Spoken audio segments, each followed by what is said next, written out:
Welcome back to Gear Up Windows YouTube channel.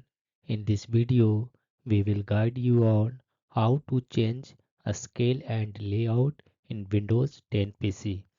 By changing the scale and layout, you can increase or decrease the size of text, apps and other items throughout Windows.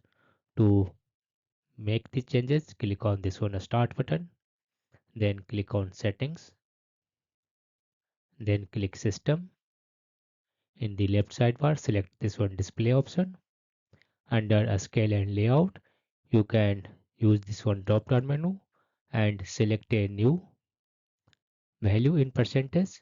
Once satisfied with the preview, close the setting apps, and in case any of the app is already opened, close it and reopen to see the new text size on your Windows 10 PC.